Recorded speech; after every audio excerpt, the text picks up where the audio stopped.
देखिए question number 10 में दिया हो, बताइए कैसे यह आकृति एक समलंब है, इसकी यहाँ पे कौन दो भुजाएं समांतर है। यहाँ पे देखिए आकृति 3.26 देखना है, तो यहाँ पर ये आकृति बना लिए।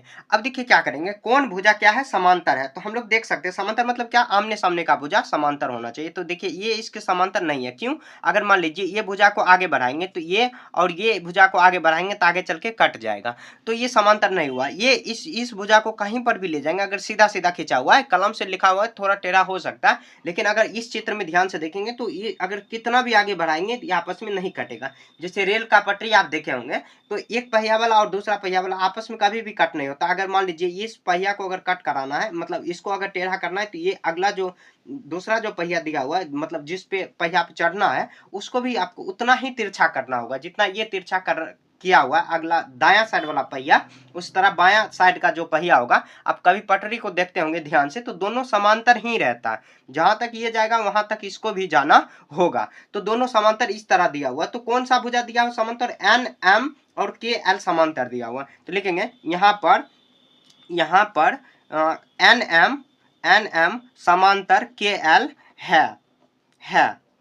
और उसके बाद समांतर है, उसके बाद कराए इसकी कौन सी भुजा, बताइए कि यह आकृति समलंब है। हाँ लिखेंगे, हाँ यह आकृति, हाँ यह आकृति समलंब है, आकृति समलंब है, क्योंकि इसका आसान कोण देखिए, समलंब जो हम लोग चतुर्भुज पढ़े हैं पीछे, समलंब जो चतुर्भुज होता है उसके जो आसान कोण होता है उसका मान 180 डिग्री होता है, मतलब आसान कोण।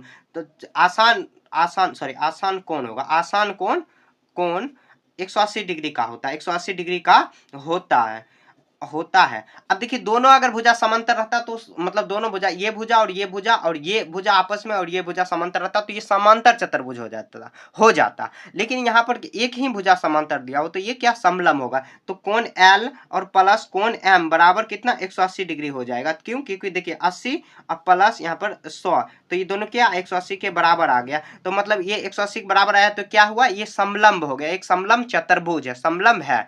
तो इस तरह आपको लिख देना। एम एन और एम क्या, एन एम समांतर के एल है, एक भुजा क्या है समांतर है, और जो आसान कोण का योग कितना है 180 डिग्री है, तो इसीलिए ये क्या है समलंब चतुर्भुज है। ठीक है, ऐसे ही आपको सॉल्व करना, इसमें ज्यादा कुछ आपको दिमाग नहीं चलाना।